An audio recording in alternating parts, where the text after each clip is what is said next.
Welcome back, everyone, to another episode of Kultura podcast with Rock and Dea. Today we have a very special guest. He's someone who's been leading the Albanian Roots project and organization, and someone who is an avid voice for the Albanian community, not just in one area, but throughout the country. We want to say welcome to Mr. Marko Kepi of Albanian Roots. Good to be here. Marco, we are so happy to have you here and have you join us in a discussion about your background, about your initiatives, and kind of your pull and engagement in the Albanian community and beyond in New York, but also what you're doing now. Before we get into the nitty-gritty, I want to ask you a bit about your background. Where are you from? What's your connection to Albania? So a lot of people think I'm from Chamria because I've done a lot of events for Chamria, but I'm actually from Shkodër.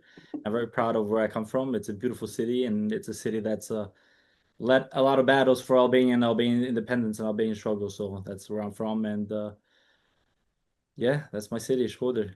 Okay. And Marco, can you tell us a bit about Albanian Roots, the organization that you run and what it represents? Yeah, so Albanian Roots, we're about 17 years old now, and we started right before Kosovo's independence, or right after Kosovo's independence. And we worked very closely at the time with John Jay, Albanian Student Association. Joe Diuguardi, the congressman, came to our club, and we spoke with Joe. And that's when Joe said, "You guys have to start an organization." He said, You have to do something like Vatra." At first, he told us to join Vatra and become the youth of Vatra because Vatra didn't have any youth. So we kind of did that a little bit, but the people at the time that were running Vatra, they were very old and they didn't want any new ideas. So everything they were bringing up as students, it was being shut down right away. So that's when Joe said, he's like, "You guys got to start a student organization." He said, "Stay away from politics, stay away from religion." And he said, "Don't do me one favor." We said, "What is that, Joe?" He said, "Don't make it a regional organization." Because we have over like 111 Albanian organizations that are Struga, Dibra, Preševa, Malcia. You have so many, but there wasn't one They're so organization. great in their own way and what they represent. Correct, But correct. the idea is that you want something more holistic as well in that mix. Correct. So Joe said you have to start something that can unite everybody, including people like myself. He said that are our breast, that even if you have 1% of Albanian identity or blood, you should be able to join. So that's how we came up with Albanian Roots. So it doesn't matter where you come from, you all have a seat at our table, and that's how we started.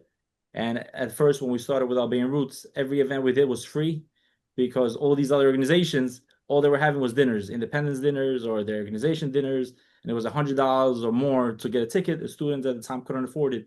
So we started with picnics, we started with art shows, everything was free. And that's how we're able to grow little by little and get the youth involved and be more active in the Albanian community. What where does your story begin with all of this though? Like where was the first form of of your life where you put your leadership role to the test because you've been part of Albanian Roots now for a while, and I've seen you in the community here doing your thing, you know, running for all the things you run for. But where did this story begin? Where did this all start for you? So the Albanian Roots was actually founded, there was a parade in the city, it was called International Immigrants Day Parade, where every country that didn't have their own parade would join basically, and it was about 45 countries, 50 countries, and that's when I was in college, freshman year in college, and we saw this flyer, Albanian Parade. So I showed up. There was a few other Albanian students there, and we're trying to like manage the parade. We had nothing. We had no floats. We had no flags. People just showed up like in Albanian t-shirts basically, and that's when we were like, okay, we should do this every year. And I remember in college, I was active with the Republican Club in college. I founded the John Jay College Republican Club. We had an Albanian club and it was not very functional. There was always fighting who's going to be the president, and the club would fall apart. So they said to me, can you get us a permit for the Albanian parade? So at the time, I contacted the politicians that I knew, and there was a moratorium on parades. So the city of New York would not allow any more parades. And there was a waiting list of countries, about 30 countries that had applied, and they were just denied, and they were put just on the waiting list in case something changes. And about 3 years ago, one of the Asian countries, I forgot which country, uh, was trying to get their parade. They were denied, so they got a few Asian countries together and they sued the city of New York for discrimination. They said the Italians have a parade, the Irish have the parade, the Greeks have the parade. Why can't we have our own parade? So the moratorium was lifted. So the immigrants parade has been basically it's gone now. It doesn't exist anymore. So 2 years ago was our last parade with them. Last year we didn't have a parade. We asked the mayor to approve us for a parade. The mayor said yes, yes. The current mayor Eric Adams is like, I'm going to get you guys a parade. And then at the last minute, he goes, you can only have a parade in the Bronx or in Staten Island.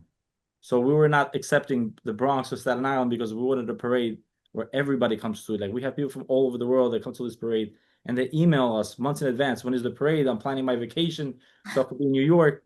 So this year being a very tough election year for the mayor, I thought it was the perfect time to ask the mayor again. So we basically, put all our forces together, all our influences in the community. We kept, for lack of better word, harassing the mayor to get this parade approved, and he made it happen. He approved our parade, and now it's our parade forever. And all those other countries that were in the waiting list, they're still in the waiting list. And Albania, as you know, we're not by the millions. We're only a few 100,000 in the tri-state area, and there's other countries that have millions and millions of residents around New York City, and they don't have their own parade. So we're very blessed and lucky to have our own parade now. You were lobbying with a very well-supported Of cause, let's course, say of that. course. And it worked. And I like that you all persisted to kind of get that spotlight where you needed it and be in the heart of the city in something that I knew growing up was such a cool parade. I would always dream to go there. And I still haven't been able to see it in person myself. And hopefully I do one day. But that you keep it running every year to the best of your capacity says a lot and says about the ability to bring the community together from whatever regional part you may be from whatever background or political compass. It doesn't matter right now for this moment. We're Albanian, and I really love that. That's what that represents. Yeah, I was a part of the parade this year. I was on it. I was in it, I should say. And there was a whole bunch of people that weren't even Albanian that were there. And it was great for me to see that because obviously I promote Albanian all over Instagram and social media. So it was cool to see that we had a parade this year and actually being on a float.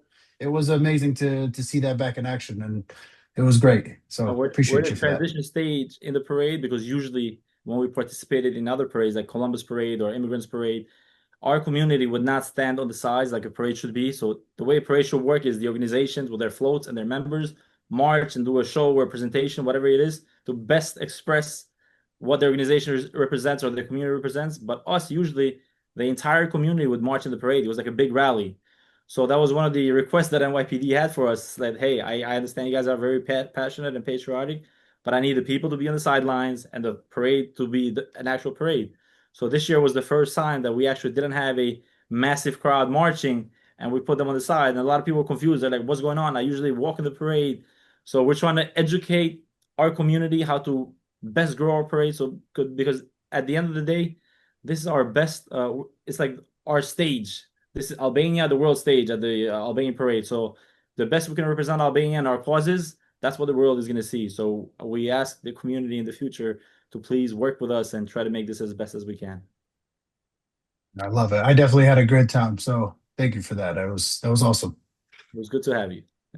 I wanted to say, I've seen the leadership board for Albanian Roots, and it's quite diverse. It's Albanians from literally everywhere and different parts of the diaspora, which makes me proud to see so many Albanians from different areas of Albania come together and run the movement in a way that's so comprehensive. Can you talk to me a bit about how it was forming that group and how it is sustaining it? So we're all volunteers. Nobody gets paid. And since the beginning of Albanian Roots formation, the board changed. I remember one point, majority of people were from Puk, Albania, and sometimes they were all from Fier. And one of the years they were all from Shkodër. Right now we have a lot from Dibër. So it's always mixed up. Like the president of the vice president of Albanian Roots, Bujar Gjata, he's from Kosovo, from Podiljev. We have Angelina Nika, she's from Tërpoj. Bedrana, she's from Dibër. Ina from Gjirokastër. So we have from all over Albania basically. And Oh, again, throughout the years, the board changes, people's needs and things change, so people come and go, and the board just we try to keep it as active as we possibly can. But the past 3 or 4 years, I have been the least active, I should say, with Albanian Roots because of my political affiliations and whatnot. So the Albanian Roots moms really took over the organization the past 3 years. So that's why you have now we have dance groups. We have in Staten Island we have over 200 kids, and then we have in Brooklyn, we have in Queens, we have in the Bronx. Now we're opening one tomorrow in New Jersey. So it's just like they do a great job. I don't get involved. I tell them do whatever you think is best for your kids and the Albanian community kids. So I just show up there and support, but they're really doing a great job. And it's changing because Albanian Roots used to be all students. So now it's a mixture of students and parents. So it's really changing as we develop. Um, wow. I wanted to say it seems like a very socialized process. There isn't just one person making decisions on behalf of everyone, or it isn't a leadership chain where you see only the elders making the decision or, having a hand over the influence. It seems super socialized. There's a lot of women in the mix, which I love to see in actual positions of leadership that are making decisions. So all of that for me are good indicators to what I see a good organization. So thank you for leading that, but also getting people involved and having a place where Albanians can come around and just be Albanian, whether it be for dancing, for cooking, but also talk about issues in the community that we may find relevant. And that takes me to the portion of Marko as public figure, Marko Kepi, and the activism side. Can you please tell us a bit about you as the activist or the public figure in the community? Yeah, so my when I was in college, I worked for Rudy Giuliani's campaign for president. It was year 2008, and I saw that they would always reach out to me. Is there an Albanian presence in New York City? Can you help us get the Albanian votes? At the time, I was very young. I was obviously a freshman in college, and I was trying to get the community involved and work in the campaign for Rudy. I just fell in love with politics. That's all I wanted to do, and I had a dream. I was like, going on one day I'm going to run for office. I'm going to be an elected official, and I'm going to do things for the Albanian community that we don't have, like such as the parade, which to me at the time looked like a big deal. Today, to me, that's just an event. But there's bigger battles that we have as a community. Like we don't have an actual community center. Every year we go to the same Albanian donors, the same Albanian businesses, asking them for donations for this event, for that event. And eventually, they get tired of us always asking, and not just Albanian Roots, but every organization. So I've learned working for Rudy, working for Congressman Grimm, working for Senator Golden in Brooklyn, where I had the most experience with, and I saw how other communities operate. So, for example, the Italian community in Brooklyn, they woke up a little too late as a community, but they were trying to build a community center. And that's what I'm afraid is going to happen to the Albanian community, just like what happened to Italians in Bensonhurst. They got together, they raised about $5 million, and the state Senate, with my senator at the time, Marty Golden, we got them another 5 million, and then we found another 5 million through the U.S. Congress. So they got $15 million to build their community center. But by the time they built their community center, there's no Italians left. Basically their community center today is all Chinese, Albanian, and other Asian ethnicities. So the Italians in Brooklyn, they woke up a little late. So I think that's where the Albanian community in Staten Island is heading. I feel like we're gonna have the same fate as the Italians, and that's part of the reason why I ran for office in Staten Island. And one thing that my opponent at the time says to me now, he goes, "The greatest gift you gave me was that you advertised so much that you were Albanian." He said that when I was knocking on doors, people would say, "I don't want to vote for that immigrant. I want to vote for an American." But my whole idea was, if I rally up the Albanian community and we get the Albanians registered to vote, because at the time when I ran, there was only 32 Albanian Americans registered to vote. And by the end of my campaign, we got over 2,000 registered to vote. That's why the Albanians never mattered politically, because they didn't count as a voting bloc. So when I ran, Mm. all these people voted. It woke up the political machines, and they say, "Oh, we can't let the Albanians take over." So they all united, not because they had anything personal against me, but they figured the Albanian community is not going to get the political seats that they've been having every year that they rotate between themselves. So that's how they ganged up on our community, in our campaign. And that's why I wanted to win as the Albanian candidate. So at the end of the day, we can have a community center like the Jews have in Staten Island, or the Greeks. And they're much smaller than our community numbers, but we don't have it. The Turkish community, for example, in Staten Island, they have two community centers. They're not even 5,000 people. Yeah. The Albanian community, we have like no community centers. So and we have so many people. And that was the main reason of me of running for office. And it's not about, some people think you just want to be an elected official. There's ups and there's downs for being in an elected office. Like when I worked for Senator Golden, I would pick him up at his house at like 8 o'clock in the morning. By the time I would drop him back off at his home, it was midnight, past midnight, because you're always running around from one event to another event to another event. And that's like the life of a elected official. And the salary is not that great, especially with New York City prices. Like the state senator was making $75,000 a year. That's not a great salary to live in New York City. But if you love the job, you don't feel like you're working. I never felt like I was working, especially when I got involved in the Albanian community stuff. Like with him, we put a statue of Mother Teresa in Brooklyn. And, he let me do whatever I wanted. So all day, 24 hours, I was working for that statue, for that project. And it came out to be a beautiful event. At the time, we had the President of Albania show up for the inauguration. And just that event alone, for 1 week before and 2 weeks after, everything set up. President of Albania came to Brooklyn, Mother Teresa. So it was all positive things in the news. And before I ran for office in Staten Island, there was only two articles in Staten Island advance for the Albanian community.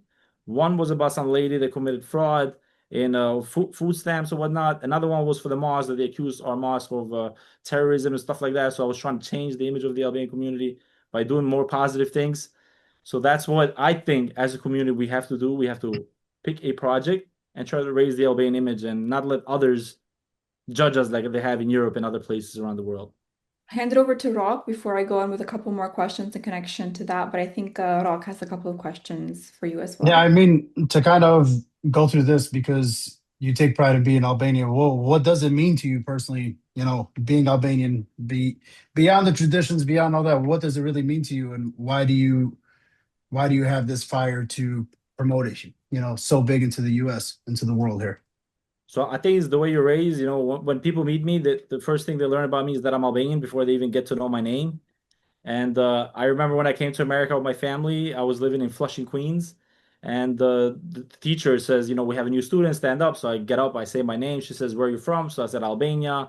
And then the teacher pulls out a map and she said, oh, let's find Albania. And then she found Albania in the map. It was a tiny little country.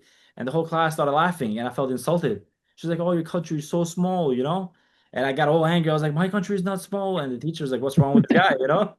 So when I went home, I started speaking with my dad. I was like, Dad, I was like, they made fun of me. Albania is so small. And my dad's like, no, Albania is not small. He said Albania used to be much bigger. I was like, no, the teacher showed me the map. It's tiny. I was 10 years old at the time. So my father said to me, no, we had Chamria, we had Kosovo. I said, what is this? So then he told me about Illyria. Every day since that day, I went to the public library. I was printing maps. I went to the teacher, showing her, saying that my country is bigger than Italy because I was showing her the Illyrian maps. So it just sparked something in me, I guess, that teacher. And ever since that day, I just wanted to do things for Albania. So I remember following school in high school, one of the teachers said to me, "What's your dream?" I said, "My dream," I said, "is to make my country big again. I would like to be a general, but I don't know if I could make it as a general." And then I said, "I would like to fix my city of Shkodër, like the videos you see of Shkodër today, where all the music happened, all the festivals, which is Pjata Gjodol. It used to be destroyed, like it was very poorly managed." And my dream was to fix those old houses, make them look modern, the way they should look. And I said to the teacher, I don't have money to do that. So the teacher said to me, well, I can help you with that. I was like, how? He goes, you don't have to be a general to make your country big again or have a lot of money to fix your city. I said, so how do you do it? He said, if you become a politician, you can get the funding to rebuild the homes, you can hire the right generals. And he goes, that's how you can make your country better. So this time, I think I was like 14 years old. And I was like, okay, this is it. I'm going to be a politician. And when I started getting involved politically, that's how I ended up with the Rudy Giuliani campaign out of Long Island at the time. And I said that's where my dream began to help my community and get this Albanian pride, and it just overtook everything else. That's amazing. I like that. I love a good come up story, but also one that is very much so rooted in your youth. As a 10-year-old, you were like, my country's not small, let me prove it to you. And then you went back and it fueled your fire. And as someone who I was also 10 when I told my dad, I'm going to become a diplomat. I didn't even know what that word was. And then fast forward 10 years later, I'm giving a speech at the UN on behalf of my country as well. So those deep-rooted dreams, they fuel a fire that lasts a Yeah, lifetime. yeah. But also throughout that journey, there's ups and downs, of course. And as you said, we may have a bigger community than a lot of the other communities in the area, but sometimes it's more difficult to bring people on one common ground. What have been the challenges to kind of create this community center, and how can we overcome them? So just, we're no different than any other community. The same other communities get divided, we get divided. Like I'll give you an example in my political race. My first opponent, he was Greek. So he was campaigning all over. I'm running against the Albanians. So I was campaigning, I'm running against the Greek. And to him, it was a great gift for me that I was Albanian because he was able to raise more money than he currently raises. So what happens is that, you always have jealousies and stuff in the community. Unfortunately, we had people in our community that went and supported the opposition. So in that race, I remember we lost about like the difference was about 400 vote difference. And the only reason why I believe we lost that race, all the people that we registered to vote, the Republican Party, because it was a Republican primary, right? I'm a Republican, my opponent is Republican. We both knew each other. The Republican Party was shocked that we can actually register so many Albanians to vote because at first we were not a threat to them. They said there's only 32 of them registered to vote. So when we registered everybody, they started doing the math because politics is math. It's not, rocket science. It's all about numbers. They said, okay, with these numbers, they can beat us. So when we started submitting the applications and people were getting their registrations back. We went and complained to the Board of Election. We're like, what's going on? Like, we registered these people as Republican. They registered Republican. They wanted to vote in the primary because the whole election was a primary, but they're coming up as independent, Democrats, blanks. And what the people at Board of Elections did, so there's a deadlines they got to meet, right? So to vote in a Republican primary or any primary, you must be registered with that party before February 14th. So we registered everybody by December. We submitted everything in December, all together, all the registrations. People, you see their signatures when they registered to vote, whether it was November, December, whenever it was, but they were all before February. So what the people Board of Elections did, they never processed these applications. They waited until February 15th and after, and then they processed them. No, man. So they said, oh, well, they are registered, but they're not Republican. They're future Republicans. So I said, what does that mean? They said they can't vote for you now, but they can vote for you in the future. So what they did with that is 70% of the people that were registered to vote, they couldn't vote for us in the primary. So that's how we were able to lose some of those voters coming up the following election, because then I ran for city council election. They couldn't play that trick anymore. So we said, okay, all these people now, they're 100% registered Republicans. I thought about running. I wasn't sure about to run. And then I realized that there was 4 Italians running for the same seat, Italian Americans.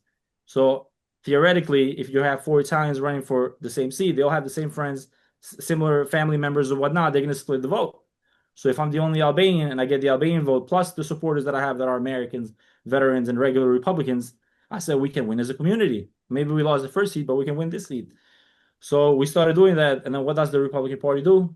They get some other Albanian from our community and they get him to run for office just so they can split our Albanian vote. Yeah. Mm-hmm. And they support him just to take votes away from us. And I'm not going to go into the details of what he did. It was very unethical as Albanian, like the way he hurted our campaign. But at the end of the day, we won. We won the votes. We had more votes than all of them. And there's a process called ranked choice voting. So what ends up happening is even if you're the first candidate, the leading candidate, you're not the winner. So they have to redistribute all the votes until one candidate has over 50% of the votes. And that was the first year that they implemented this law in New York City. So the night of the election, we were the winners. We had the most votes. We said, this is great. And then when it came down to counting the absentee ballots, which is about 2 weeks or 3 weeks after, there was 2,500 absentee ballots. And out of 2,500, we believe we had about 1,800 Albanian absentees, people that voted by absentees. So we said, we're going to win this. It doesn't matter even if they have the rest. So when they started counting the ballots, it was Kepi, Kepi, Kepi, Kepi. And then all the other candidates got eliminated. So when the Albanian candidate got eliminated, so his votes go to another candidate. So theoretically, you think that the votes would come to the Albanian candidate. No, they went to my opponent. So he took all his votes. Some of them were our votes that he went to Albanian homes, pretending to be a campaign volunteer for my campaign, taking their ballots and giving it for the opponent, which is extremely illegal. But he was protected by the people in politics. So, we lost those votes. So they went to my opponent. Wow. And when they started counting, the gap went because, when 4 candidates get eliminated, my opponent went up about 400 votes. So I don't know the numbers exactly on top of my head, but he went ahead of us. But when they started counting the absentees, the gap closed to 32 vote difference. So we were closing the gap. And then there was another 368 votes that they needed to count. They wouldn't count them. Every Albanian name that would come up on the list, the Board of Elections would say, we're not counting this, we're not counting this, we're not counting this. And we have videos on YouTube, on Facebook, of the Albanian volunteers that were counting the votes. They're like, you're stealing us. These are all Albanians. Why are you not counting the Albanian votes? And the Board of Elections is like, we don't believe these people voted. So it was the only race that went to a hand count for the whole state of New York. Every race was decided except our race. It went to a hand count. The results didn't change. There was still 368 ballots that needed to be counted. Out of 368, every single one of them was Albanians. They took us to court. We went to court. We asked that all these voters have a say in court because that's due process. The attorney said, no, I'm sorry. The judge said deny. My attorney says this is great. They cannot deny due process. If the attorney thinks that these people didn't vote, we say these people voted. The only way to verify this is to bring the voter in court and have the voter say, yes, I signed it. No, I didn't sign it. If the voter says I signed it, you have to count his vote. That's his freedom. That's his right. But if he says he didn't count it, he didn't sign it, then there's a problem in our campaign. The judge denied that. So then you follow another process. It was torture going through these campaigns. You have to spend so much money in court in campaigns. The attorney says we're going to lose in Staten Island. They all know each other, the politicians, the judges. The only way we win, he said, is we go to the appellate division, which is in Brooklyn, which 5 judges hear your case. And he said that way we have a fair shot. So by the time we ended up going to the appellate division, the judge in Staten Island just kept killing time, like 1 month, 2 months. He wouldn't give us a decision on our case. He said, "Are you going to appeal it?" We said, "Absolutely, we're going to appeal it." So we appealed it. By the time we went to the appellate division, the 5 judges said, "Unfortunately, you are out of time. The election is in 2 weeks, and we don't have enough time to revert his answer, because even if they decided that the judge was wrong, the way it works, and I've learned this throughout the process, the case goes back to the judge in Staten Island, and then he has to follow the rules, whatever the 5 judges said." So we ended up losing that race by 32 votes, and it was really a shame, because it would have been a great seat for us as a community to have, and he covered most of the just about 90% of the Albanians in Staten Island, and we would have been able to have a community center. We would have been able to have so many more things, like one thing that I always wanted to do, I wanted to encourage other young Albanians to run for office. So what's one way to do it? Like, I work for Senator Golden. We always used to have interns come in, and we'll train interns how to be in politics. Like, you worked as a diplomat. So if you had an intern that followed you or shadowed you every day, they would learn it. And the people that love it, then you don't have to teach them anymore, because it just becomes part of their nature. And that was my whole goal, because in Staten Island, we have enough people that we can have at least 3 elected officials as Albanians. And today we have none. And unfortunately, we have people in our community that work with our opponents and with our oppositions, that they get bought and sold just for a picture with them with a certificate. And at the end of the day, who gets hurt? I don't get hurt. I still have a job. I still make a living, even more than I would in politics. But our community gets hurt, because instead of us getting millions of dollars for a community center, we have 1 or 2 community leaders that just take a picture with them at their events, and they get a certificate that does absolutely nothing for our community. So this is where I think we really should unite as a community, not just in Staten Island, but in New York City. Like, I see the Albanians in Michigan, they have a candidate running for Congress. And believe it or not, it's the first time that the Albanians have a shot to get somebody in Congress. He's a young Do, Albanian, he's a former assistant district attorney, and he's got a great shot of becoming our next congressman. do you think we're not united enough Correct. Yeah, as no, a we're not united at all. I think, Go ahead. we tell the world that we're united, but when it comes to the really important things, we're not. We're very tribal. It's just our nature as Albanians. Everybody wants to do, for their little section, and then they forget about the big picture. So that's where I well? think the problem comes. How do you think we could break those barriers, though? Well, I really think it's up to our generation. Like, until now, I just kept believing that the system, the communism, or the Yugoslav government, brainwashed our people to divide and conquer. And, like, I'll give you an example. Like, we do the parades. When we dedicate a parade to Debra, we raise thousands of dollars for the parade, for sponsors and everything else. We dedicate it from Albanians from Montenegro, same thing, thousands of dollars. We have a meeting and we dedicate the parade to Chamria, which I think is the most important issue for Albanians. We raise like no money, absolutely no money. Nobody donates a single dollar. So it's very sad. Like, this is an issue, and besides the story, it's a horrible story, a genocide that they did on our people. Chamria is the most beautiful part of Albania. The coastline, the land, and size-wise, it's the same size as Kosovo. It's never even mentioned. You see Albanian politicians that come over here in the United States, they mention every region, and they never mention Chamria.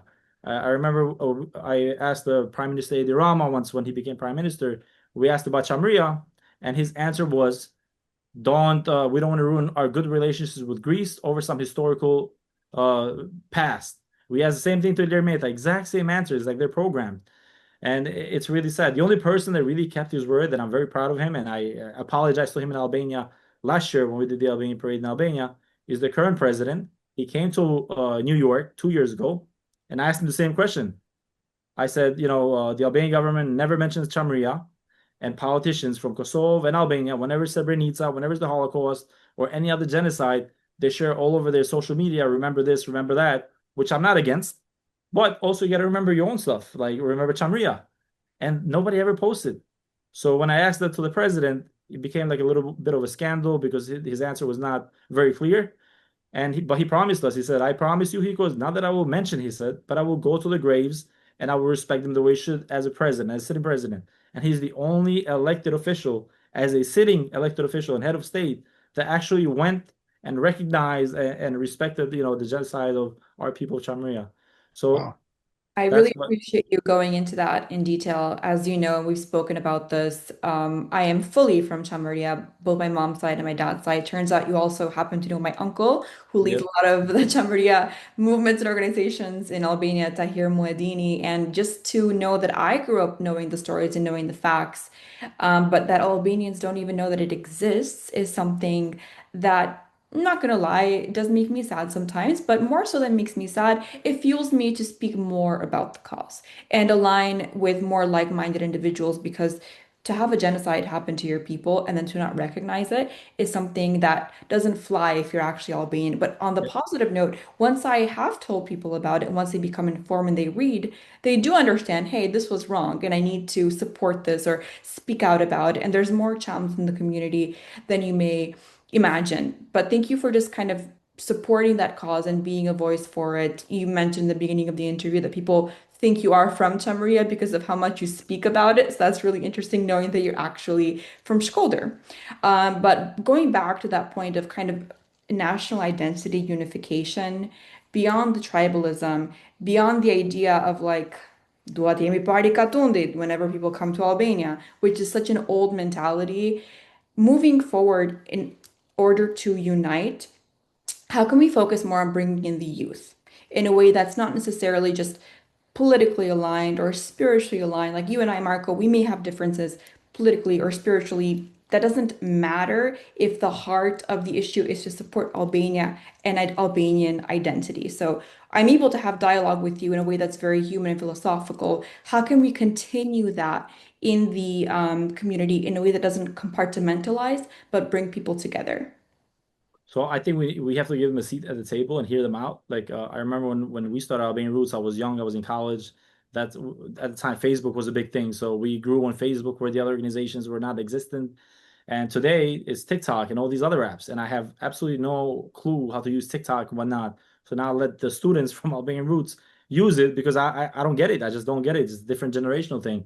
So I think if we give them a seat at the table and just like the apps that I don't know, these current apps and these new technology that came up, they have different issues or different things that they want to do. So if we hear them out and say, "Hey, what is your plans?" and say that's what they want to do, sometimes they just need somebody to maybe hold their hands or just know that somebody's behind them, willing to support them, whatever project it may be.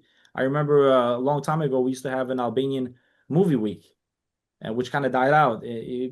But it was a great event. It was the two big events was the Albanian Parade and the movie week, and it was a great thing because they used to bring these movies from Kosovo. There was all youth from Kosovo and from Albania. They would bring these movies that they would make back home to New York, and they would expose them to the community, and would bring Americans and everybody else. And some of them were stories of the war in Kosovo, and some of them were just Albanian comedy. But it was a beautiful thing, and the world was able to see, that we're not just supers and doormans and construction workers, but we can also do movies. We're also artists, and it was a really good thing. But eventually, some ideas like that died out because they didn't have any support. So I think some stuff like this, where we can all unite together and we can all become spectators and see what the youth has to offer, I think it will be a great thing for our community. On that, would you be willing to host one of the biggest community roundtables where you're inviting all of these organizations and leaders from different aspects and backgrounds to really talk things out? And not to say that there's actually big, huge problems and differences, but I think we deserve a table for dialogue. Yeah, absolutely. I mean, we tried to do that with the parade, like the Albanian parade. It started off as Albanian Roots, and then we opened the doors to other organization. And yeah, although we organize it, we're just one organization. Everybody plays the same exact role. We have one float, they have one float. We showcase what organization have, they showcase what their organization have. So we try to bring everybody at a table together. And usually we pick a theme every year. Who are we dedicating the parade to? Who are we helping? What are we doing? What are we trying to expose and whatnot? And we did the same thing in Albania. We did two parades in Albania because the Albanian government, for the first time, they loved our parade here. That they asked us if we can host the same thing in Albania, and they couldn't do it in Albania because the mayor at the time, Aryan Velia, said if I invite all the other municipalities, they're not going to come because I'm a socialist. They're going to say you're bringing back Enver Hoxha's parades in Tirana. He goes, but if you guys come from America, you bring the Albanian parade from New York to Tirana, and you guys are the inviters, He goes, and I think we can unite everybody. And we were able to do that. We had just about every single city, including Chamria. I made sure that Chamria was right behind Albanian Roots when we marched in the parade. Every city participated, and it was a beautiful thing. So yeah, to your point, absolutely. And one thing that we forget as a community, we keep celebrating Kosovo's independence and being involved politically, especially now with the Trump administration and his campaigns. I have seen so many Serbs that are involved in President Trump's campaign, and they have positions now in his department and everything else. So we stopped our lobbying after we got independence for Kosovo, and the Serbs started their lobby. So every single day, even if you see people like Tucker Carlson, like I'm Republican, you see Tucker Carlson speak about Kosovo, and it's basically trying to get the Americans to apologize for bombing Serbia, who's committing genocide. So they're trying to change the complete narrative, Rewriting Yeah. history. and they try to use religion. They say, oh look, we bombed a Christian nation for Serbia. They forget that Serbia was killing Croats before Albanians. They're all Catholic. They're all Christian. So this is the mission that I do because of me being from Kosovo online. This is the barrier I try to break. And when it comes to people like Tucker Carlson and people that work in that group that try to use America as a weapon, oh, they went and attacked the good people. I'm battling this every single day, just the way you guys are doing with Maria. So I do not like the fact that they are doing this and that they do have lobbyists like this because it just makes my job harder too sometimes. But I see what you guys deal with, and I see what you guys deal with on a professional level because now you're all working in the same area in the same group, and it's like, what do you do? What do you do in this circumstance when you have your own people are being now attacked and you are part of maybe that same group or same party? How do you deal with this? So I had a professor when I did my master's at Wagner College, Dr. Crooks, and he told me when he found out that I was Albanian, he goes, I got to tell you a story. I said, what's the story? He said, one time I was having dinner, he said, with the president of Serbia, the head of the Serbian Orthodox Church, some congressman, and President Nixon, I believe, at the time. And he goes, we're in a round table. He said it was about 10 of us.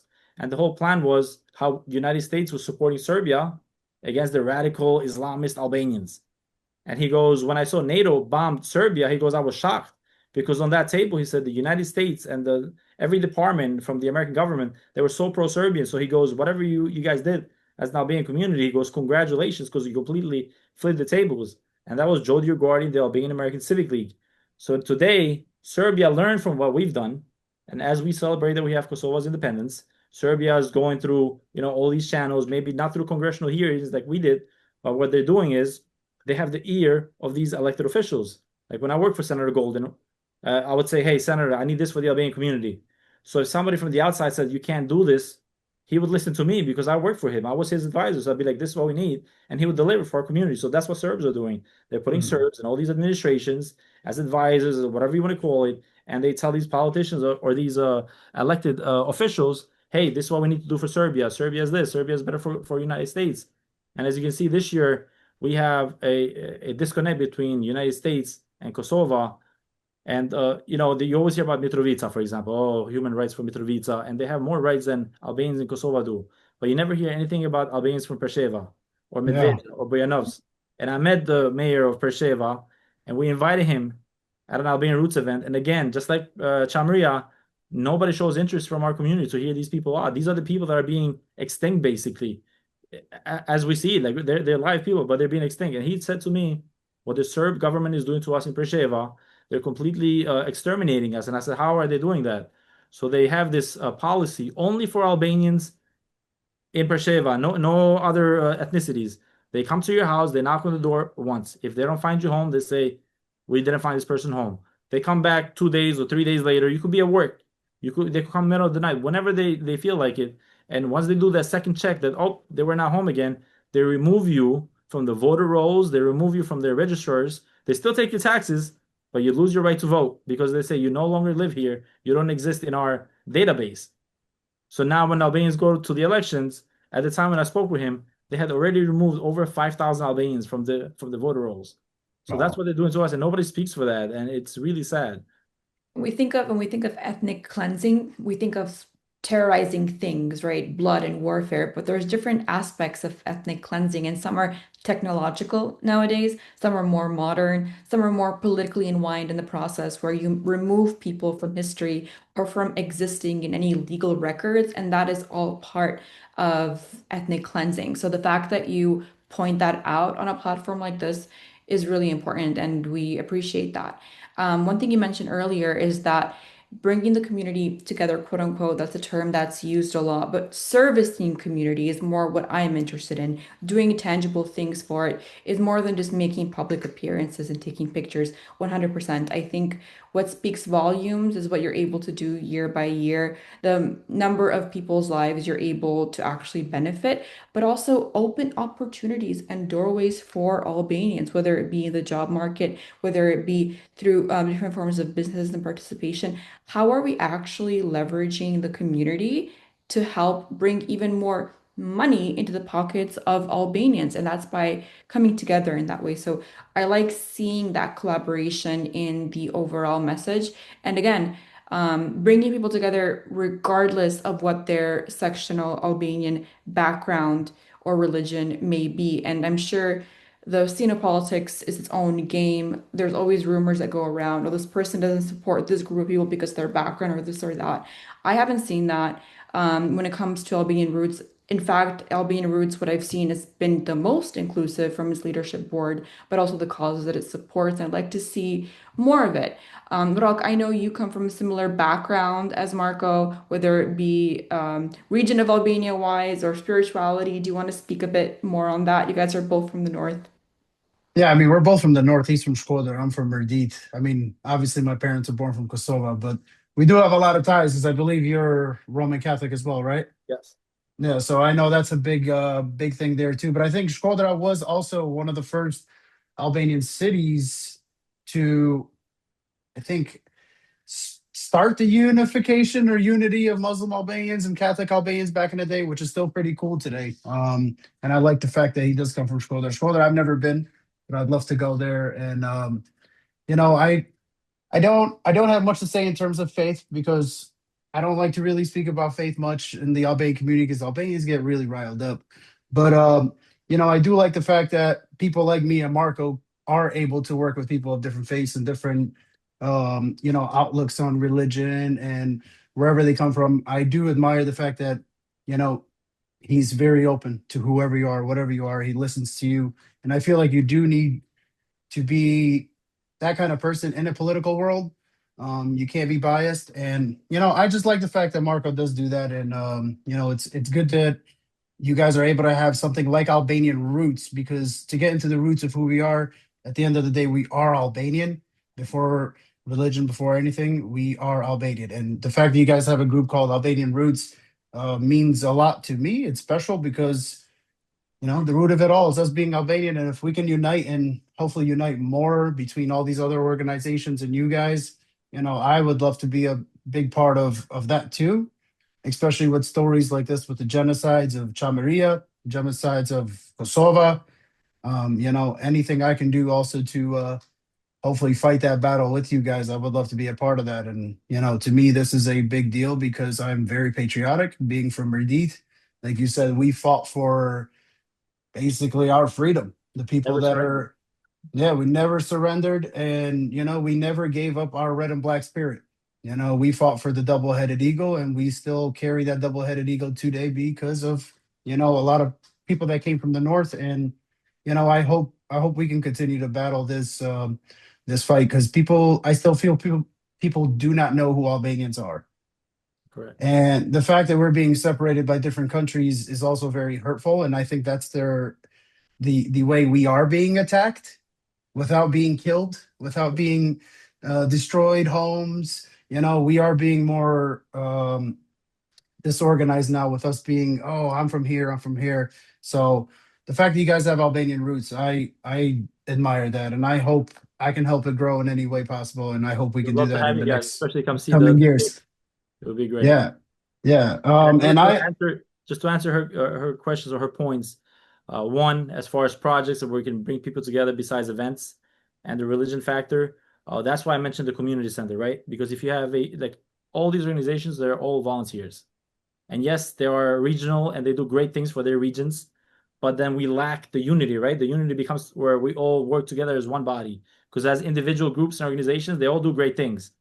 But for us to be one body and like one really united community, we need that center where somebody needs a job. They can say, hey, go to this building. They'll help you get a job. Because once you get a center, then you can't just have volunteers. You're going to have paid staff members that they get paid from the state because we'll be able to get money from the state. So you have something functional 24/7. And that would be like not just help people find jobs or help these organizations, but then you can have somebody that's a grant writer and they can get grants for all these organizations. Like none of our organizations ever get any grants. Like we raise money or some politician donates money here, donates money there. It's all minor things that mean nothing. Like compared to other communities, how they do stuff. And going back to the religion aspect, I think there's only like on the board of Albanian Roots, only 2 or 3 of us that are Christian. Everybody else is Muslim. It's just myself, Angelina Nika, that's from Tropoi, and I think Ina's Orthodox, that's from Gjirokastër. But I remember growing up in Shkodër, it was an insult to ask somebody their religion. Like it was something that people have it as a personal thing, as long as we were Albanian and we move forward, and that was it, you know? And we're here to kind of decipher the truth through a lot of these interviews too. And I really love doing that. I'm not one to shy away from hard conversations, but as someone who is Albanian American and Muslim Albanian as well, I'm very proud of my identity. I just want to say that the rumors about the inability to have a conversation with other organizations such as Albanian Roots, they're just not true. They're just bogus. I think we need less of that kind of conversation and more of just coming together and clearing the air and actually having those conversations with an open mind and with a similar objective. And whether you think your religion comes first, then your identity, that's fine. That's not what we're here to judge or express, but we're just focused on the idea that we are Albanian American and we have a community center to be able to bring people together and to lobby for those ideas to keep the identity strong. Because we've had Beck Lover on this podcast as well. And Beck was one of the first to say, you think Albania or Kosovo is safe because it got its independence? No. We need more lobbying in DC, where I am in, because you don't know what the other countries, quote unquote, those that are actively working against independence, are doing when it comes to the activism, the lobbying scene. So I've heard that conversation be told several times, and that's where we really need to buckle down and get our minds to the matter beyond the ego, beyond the show, and beyond just the picture certificates to get things going and to bring funding and to not be reliant on just a donation here and there or from this business here and there to keep things going, but to really be active and to be supportive. So, with that being said, we want to ask what's happening with the Albanian Roots Parade this coming year? Okay, so you mentioned Beck, so I got to give a shout out to Beck. He was one of those young Albanians that helped Albanian Roots in the beginning. And I remember when Kosovo was becoming independent, we're in college, and Beck was the one that spread the word. Everybody come meet at Times Square because something's happening. So I Yeah. remember we all cut class. I was at John Jay College on 59th Street. We all went to Times Square. There was thousands of Albanians everywhere. The cops had no idea what was going on. Everything just happened. People started driving from all over the place. And it was Beck who spread the rumor that Kosovo was going to be independent. He had some inside information, and when we saw the screens that Kosovo was independent, everyone started cheering, celebrating. And I remember hearing, the Albanian accents he had from the south, from the north. I remember the people with cars just driving around. There was a few accidents there, the people just hitting each other by accident, obviously. And they're like, "Don't worry about it, keep going, keep going." They were just so happy they didn't care about anything. So Beck, shout out to Beck, and he helped us with Albanian Roots. He used to find us the after parties for every parade. We didn't have the contacts, so Beck was like, "I get you this place, I get you that place," and he used to help us Plug. promote. So Beck is another one of those great individuals we have in our community. The parade Yeah. this year, we put the permit again because you have to apply every year for the permit. After the parade that we had this year for the next year's parade, we met with NYPD and everybody that's part of the parade committee because we only had about 11 days to pull up this parade. When they approved our permit, they said you have 11 days to pull it off. We had every member of New York City departments from sanitation, fire, police. You had about 5 police chiefs at the meetings, politicians, people from the mayor's office, and they all told us we were going to fail. They said, basically, this is your first and last parade. We took Mark Jonai with us. I was like, "Mark, you got to come with us. You're a Democrat. I'm a Republican. All these people are Democrats. Like, I need somebody to buffer them a little bit, you know?" And Mark was at the meetings with us. And if you were at this meeting, it was probably one of the most stressful things. I've been through Marine Corps training for 3 months. There's nothing more stressful than that. But being in this room, like I had steam coming out of my ears. Like everything we asked for the parade, they were like, "No, you can't do this. No, you can't do that. No, you can't do this." And then we had members of the police department trying to judge us from the previous parades. They were like, "The Albanians did this," and it was all nonsense. They were like, they made us look like we were the most disorderly people in the world. And then they compared us with the Japanese parade that happens on the same route, but about 2, 3 weeks before us. And if you know the Japanese people as culture, they are the most civilized, they are the most organized. They go to Peaceful. they go to a soccer game that Japan is not even playing. And when everybody leaves, they're cleaning the stadium. Cleaning. Yeah. So when they were comparing us to Japan, I was like, oh my God. I was like, we're never gonna have a parade again, you know? So we we told them we're gonna do the best job that we can, and we only have 11 days, and we're trying to do our best, but it was not a friendly room for our community. We did the parade. I remember at one point in the parade, I was yelling at people. I'm like, "You got to go this way. You got to go that way." And you get like blacked out because you focus on one thing and people don't listen. And you're like, "What is going on here?" And I remember this one Albanian guy came up to me and tapped me. He goes, "It doesn't look like the Japanese to me," you know. So I kind of calmed down for a little bit. But after the parade, the NYPD and everyone from those departments, they were so impressed by what we've done in such a short time that they said, "You guys will have no problem having a parade here every single year." So we applied for the next permit. In November, we start meeting with them again and start planning. So we're gonna have a lot more time to plan the parade. Hey, We're I even seen police officers from New York that were joining the dances, joining gonna, all the stuff we were doing. It was actually really amazing to see. I couldn't believe it. It was very, very cool. we have Albanians that already messaged us from Australia, from Germany, from England, and from Yeah. Austria, I believe, that they want to come to our parade. Yep. And they just can't wait. So we're going to be able to have much more organized parades now that we know when the parade happens. Because usually for the past 15 years, we'd find out a month maybe before the parade when the parade happens. So now that it's in our hands, it's our parade, we can organize better. We can do that round table that you said, where we get everybody together and we say, hey, who can we dedicate this parade to? Like I mentioned to you privately before, when we do rallies for Chamria, we get like 100 people. So then I started changing it up a little bit. I said, okay, if we dedicate the parade to Chamria, we can use our own propaganda, for the lack of a better word, and say, hey, we're dedicated this to Chamria. People will learn what Chamria is. Our enemies, the ones that think that Chamria is dead as a cause, will realize that no, we're still alive, we're still fighting for it, and we're not letting it go. So it gives a whole different dimension to our causes. So that's another thing that we try to use our parade for. And I think right now the cause that needs it the most is Kosovo. People, places like Preševa, Sanjak, and all these places, they really need our help and our support. And that's where the community center again becomes very, very important, because we can sit down and say, okay, you're doing this with Karaya, you're doing this with Debra, you're doing this, that's great. All together, we have to contribute to this cause and move forward. I don't know if you guys are familiar with there was a cause that started in colleges. It was called Coney 2012. It sounds familiar. So there was an Someone American did student something. that went to Africa. Africa. And in Africa, he saw a genocide happening that nobody knew about. It was some guy named Coney. He would go to all these villages and he would kidnap the children. And he would make the children kill their parents. And then he would make them child soldiers. So this Oh American wow. guy came back and he made this whole website. It was called Coney 2012. And he said that he's going to make this guy so famous that the whole world's going to know about him to get the United States involved. So he basically exposed what the guy was doing, and he spread this throughout college campuses. They had T-shirts, they had lawn signs, a social media push, and everything else. So when I saw that, I had met with your uncle Tahir in Albania, and I told him, I was like, we have to do the same thing for Chamria. We have to do Chamria 2012 or whatever it may be for whatever campaign, so we can keep pushing this so it becomes known. Like today, like you hear about Palestine, you hear about all these other causes. I said we have to do the same thing so the world knows what happened to our people, so then we could get the powers that be to do and say something about it. So we were trying to do that so then we can get the people running for president to mention Chamria. Like the Turkish president just went to the White House, and the first thing that President Trump said to President of Turkey, he said, hey, I had the Greek Archbishop here, and he said he wants to talk to you about this issue. It was something about the Greeks and the Greek church, right? Because they got to his ear. So if we're able to do the same thing for Chamria, when the Greek president or the Serbian president or whoever goes meet with the president of the United States, if we're organized as an Albanian community here, that could be the first thing that the president says on our behalf to them.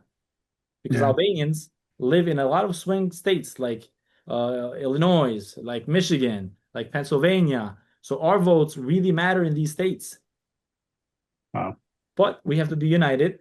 Again, forget about our villages and look at our main objective so we can all benefit something out of it. And that's something that I try to do with Albanian Roots.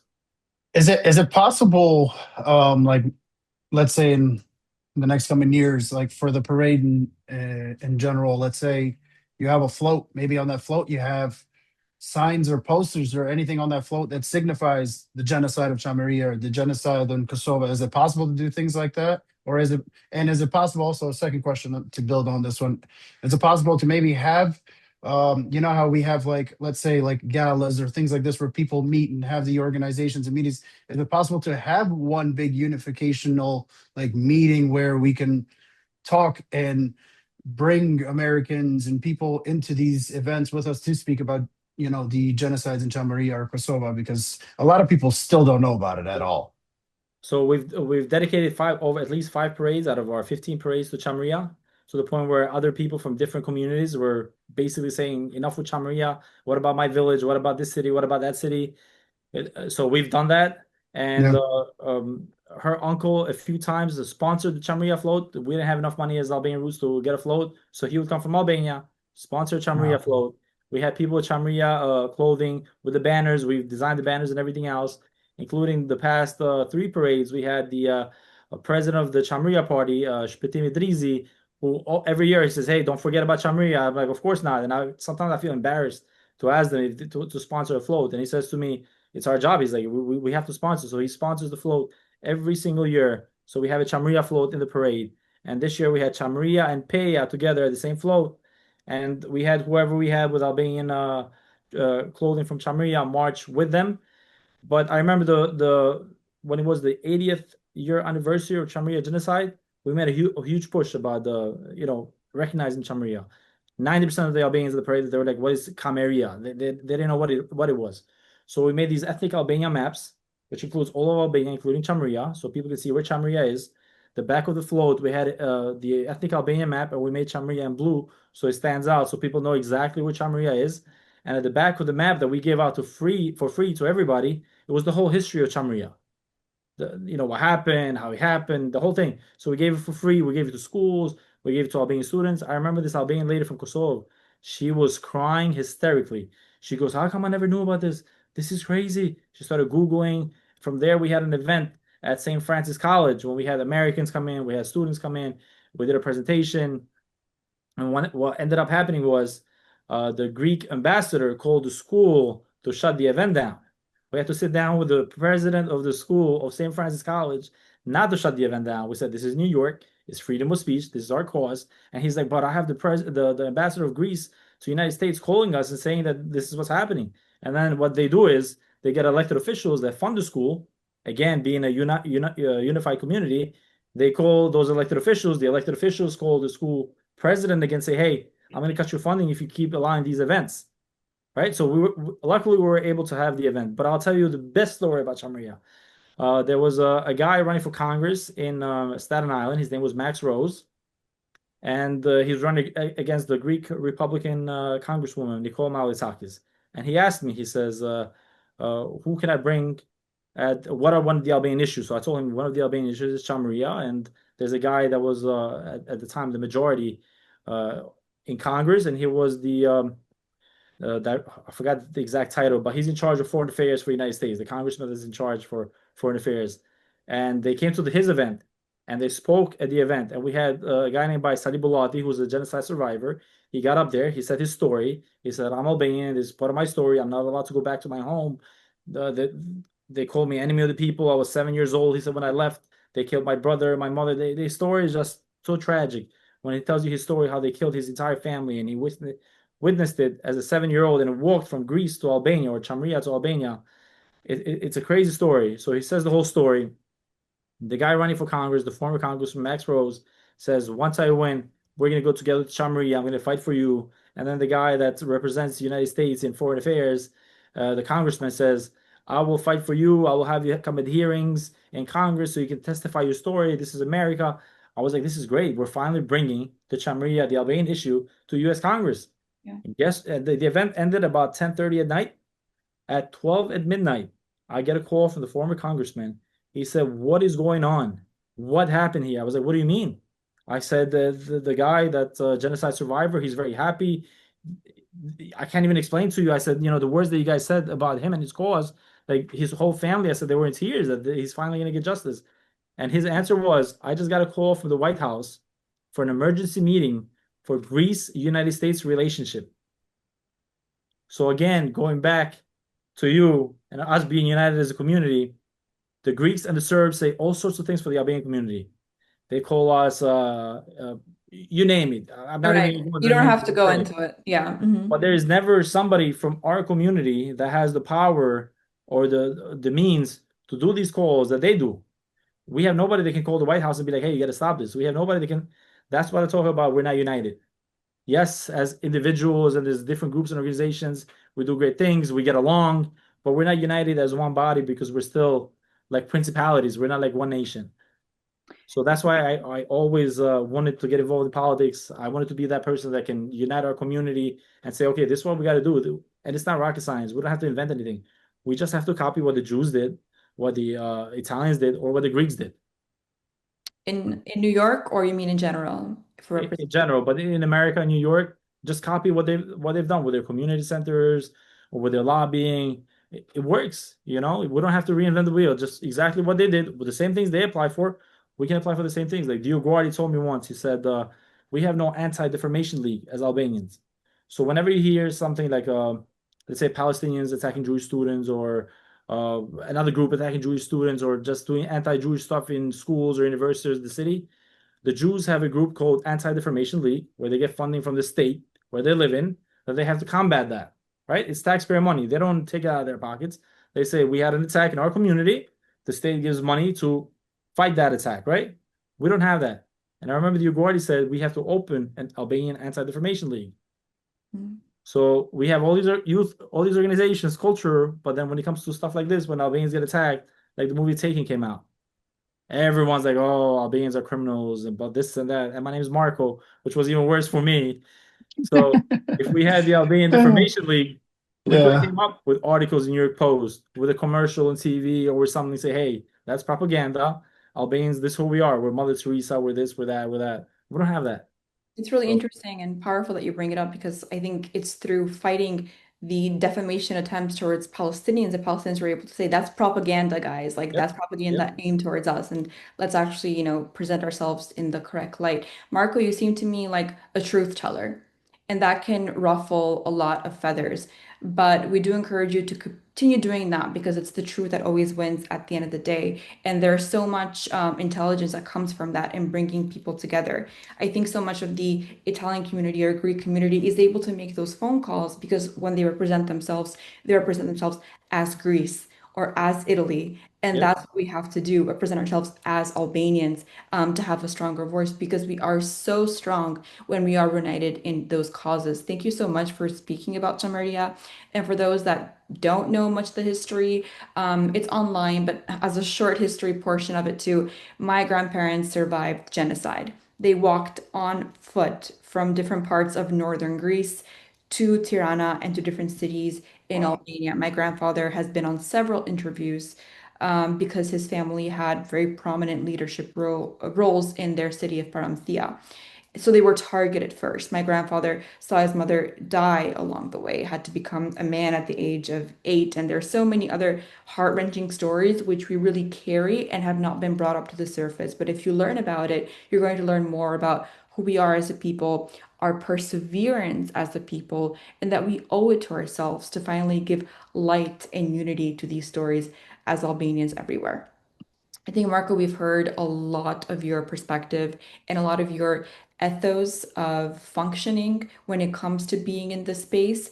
And that's what I want to point out to people is that people have different missions and they have different ethos of functioning. As long as those are within a moral code that is correct, it's fine to have differences. In fact, it's good to have differences and to be able to speak about them through peaceful dialogue. That's what makes this nation great, and it's what makes us be able to have the motor drive to build and move forward. So thank you for expressing all of those views and kind of being that voice to lead the community forward. Albanian Roots is the biggest voice right now for the Albanian community in the New York Staten Island area.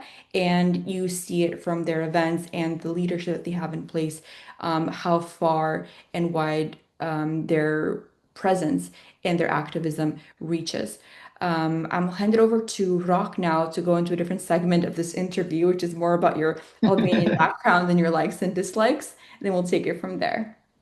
Now, Marco, we know you're from the north. We know the north we like to represent hard. But what is one place besides, Shkodër? I know that's your home city, but what's one other place that you do love traveling to in our lands that you love going to? If it's beaches, mountains, where do you like to go, you know, to travel? Where do you like to go with you, your Well, family? I'll tell you the emotional part, and I'll tell you the part that I thought it was the most beautiful one. All right. Obviously, after school there, everything comes after school there. You know that. So the first time I went to Albania, my aunt said to me, "You have to see the South. You've never been in the South." And I was jet lagged, so I'm like sleeping half time doing the road, and she kept waking me up. She's like, "Wake up!" She's like, "This is the best part. Wake up!" And I remember there was this windy road going down the mountain, and when I woke up, I thought I saw heaven. It was the most beautiful thing I've ever seen in my life, and it was Lake Oher, and it was the town called Lin that today has become very popular, saying it's the most ancient civilization in Europe. But when I first saw that town for the first time, like going down that mountain, it was just so beautiful. I was just so proud and so happy that it's ours. That's part of Albania. That's the place that I found the most beautiful. Uh, Nice. when I went to Kosovo for the first time, I went with Battaglioni Atlantico. For those that don't know what Battaglioni Atlantico is, they were all Albanian Americans, majority of them born and raised in America, didn't even speak Albanian, that volunteered to go fight in Kosovo for the war. It was their 10-year anniversary going back to Kosovo to see all the battlefields, and it was a great experience for me because I was Wow. able to see exactly where they fought. So we did the whole Kosovo with a bus, and when we entered Jakova, it's like I get goosebumps from it. It was to me, it was the most like everything spoke Albanian, the rocks, the trees. It was just so Albanian, and it was the place that had the most graveyards. Unfortunately, they had the most losses during the war, but it was the most patriotic one I saw. I saw an Albanian flag every corner we drove Yeah. in. Even the street lights, when the light would turn red, you would see an Albanian eagle spray painted on the light. Wherever you had signs that said it was in Albanian, in English, and in Serbian, the Serbian ones they were all graffitied over. So it was the only place in Kosovo that I was all right. These guys are hardcore Albanians that I really, really loved and enjoyed. Yeah, I actually have family in Jakarta, so that is true. I can attest to that. They are very, very patriotic. What is something you enjoy eating or drinking, or what is your favorite food? What is your favorite drink in Albania? So I'm a very picky eater. Like for those that know me, I'm very difficult, but burek with cheese, that's all day, every day. Nice, nice. A true And, classic, a With true and cheese, what it has to purist. be with cheese. and what's your favorite kind of music from back home? Do you listen to more of the folk traditional music? Do you listen to more of what's in style now today? Who are some of your favorite musicians or artists or anything that you've listened to growing up? So if you ever go to the gym with me, you'll hear Chiftali coming out of I'm running and listening to Chiftali. Like going to work, going to school, whenever I would wake up in the morning, like I don't drink coffee, I don't like coffee, but like I hear the Chiftali songs with the word Kosovo, and it's like just I'm ready to go to war, like it wakes me up. That's your caffeine. That's my Do you have caffeine a right do you there. have a preferred artist that does Chip to D? Do you have somebody you really But listen to? Zimnika, he does I think the best Albanian patriotic song, so that's my guy. I love Zimnika as well. He's got some really patriotic songs. Definitely a good choice. Definitely a good choice. And I love when he speaks sometimes, like we go to events, we're at Vatra event. And it was something, we had some people from Plov and Guti that came to represent. And Zimnika just got up and started singing a song about Yakuferi with no music. He was just like screaming it out. It was just so beautiful. Just everybody started chanting and clapping, and it hits something that wakes you up. And I got one final question. To keep it in the Albanian, do you think Albanians today truly understand the price our ancestors paid for all the freedom we have today? No, I think No. and I don't think because they don't want to. When you're struggling, when you're going through wars, when you go through difficulties, obviously you pay attention to more things. When I'll simplify it. Like when you're healthy, you're going about your day and everything's fine, right? You forget about everything. But the moment you get hurt, let's say you hurt your knee or something, then you're stuck at home. You're like you don't realize how good you were yesterday versus today that you got hurt. You know, it's something so minor. So same thing with us. You know, right now we're in good times. You know, Albania is doing great. We're not really going through any killings or genocide stuff like that. So we forget about the bad times because we're living in our good times. So that's what I think happens. You know, people kind of forget the history, and this is where I really dislike our government, the Albanian government. They don't teach our children the history. They teach them about world history and everything else. Like my niece, when I was in Albania once in Tirana, again I'm going to bring up Chamria. That's why people think I'm from Chamria. She said to me, "What is the Chamria? You always post about Chamria." I was like, "What do you mean?" I was like, "Don't you learn this in school?" She goes, "No." And then I asked the people from the Chamria political party. I said, "Is it true that in Albanian history books they don't learn about Chamria?" And the answer was like, "Yeah, that's correct because the government took it off because the Greek government requested that it's not taught in our schools." So that's why I say, and it's not like it's the fault of the young generation. It's the fault of those our generation or maybe the past generation for maybe not kind of drilling it in their head a little bit. Hey, don't forget about your history. Don't forget about your roots. Yeah. People We, will yeah, support something or bring it to light depending on how much voice there is behind it too. And for the longest time, even during communism in Albania, there was so much propaganda against the Cham population. And these are a population of people that came to Albania completely, everything was taken away from them. They had nothing. Many of them, including my great grandfather, paid for Enver Hoxha at the time when he was still young and they were building an Albanian like nationalist group to help Albania move forward before Albania became Albania today, to go to school in France. And Enver Hoxha is the same person that when my great grandfather came to Albania, hung him up upside down for several days, demanding, "Where's the rest of your gold? Where's the rest of your wealth? Because you're Cham and you're hiding it." It wasn't true at all. So there was propaganda during communism. There's propaganda now, because of the diplomacy of the region. And we do need a stronger diplomatic voice in the region that has a better national identity. I agree with you. Too much focus has been placed on let's alleviate everyone and appease everyone so we can get into the EU, yep. and at the sacrifice and detriment of our actual identity, such as not having facts about our own history in the history books. But for me, culture is an active verb. It's a verb, it's not a noun, so it shouldn't be stagnant. It should be ever changing. And we are part of that dialogue right now in being able to create those changes. So, Marcus, thank you so much for this excellent conversation. I'm sure it's going to inspire so many people in the US and abroad to have a better voice and to understand that their voice counts in every single way. I wanted to ask you if there's one message you want to leave people with who are hearing you today, what would it be? So I'm gonna add two more things to Rock's point, and then Go I'll ahead. answer. I'll finish up with Sure. a statement. Uh, Even my generation growing up, I remember people being embarrassed to say they were Albanian until Albanian soccer teams started winning games and that pride started coming out and Dua Lipa and Rita Ora, and it became cool to be Albanian. So now people don't hide it anymore. That was one thing that kind of like brought the pride out of us. And we always tend to unite as Albanians when we're struggling for something or when we go through some difficulties.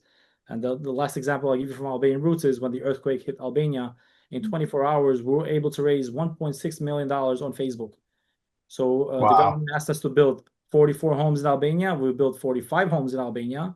And 9 years later today, or 6 years later, 6 years later, the project's still not done. Like we finished the homes, but the government hasn't done their part. So there's always pluses and negatives, but we always unite for a tragedy as Albanians. And the thing that I'll leave Albanians with, like my statement would be, just be active. You know, as Albanians, you don't have to do an Albanian event to say that you're patriotic. You can do something, you know, in your community, in your school, whatever. If you become successful, whatever it is that you're doing, you will be our best ambassador. And I really, really do encourage, and I would love Albanians to get involved politically. I'm Republican. I obviously love being a Republican. I have my own beliefs. But even those that are Democrats and they run as Democrats, we need Albanians as Democrats and as Republicans. So whoever's in power, we have a friend to go to. So I really would encourage the youth to get involved politically in America because that's when our voices will be heard and that's where our community will have an equal seat at the table. And can I say one thing, Marco? You actually just opened my eyes because me personally, I never ever in my life liked politics. I follow it, I pay attention to it, I pay attention to everything that goes on in the world, but I never liked it. People always ask me, "What are you, Democrat? Are you Republican?" I always say, "I'm just for what's right."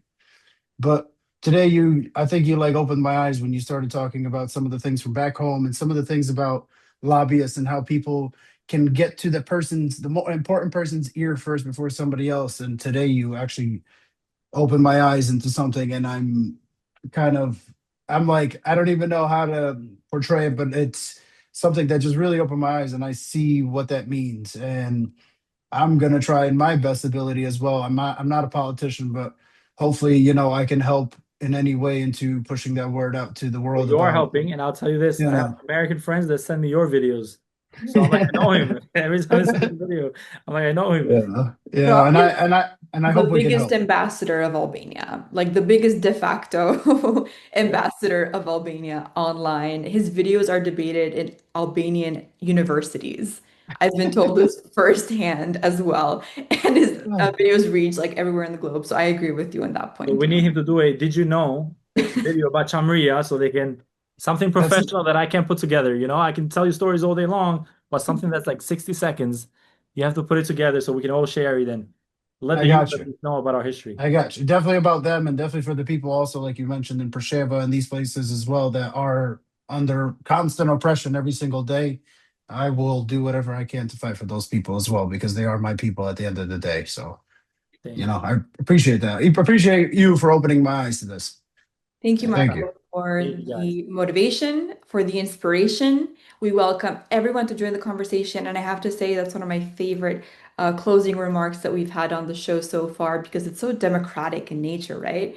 I don't care what you're supporting, support what you want, but support something and be out there and have a voice and unite because at the end of the day, we need people on both sides of the table to be able to come together and speak. Yeah. And with that, we say thank you for joining us on another episode of Kultura podcast. It was an honor speaking to you, Marco, and we'll catch you next time.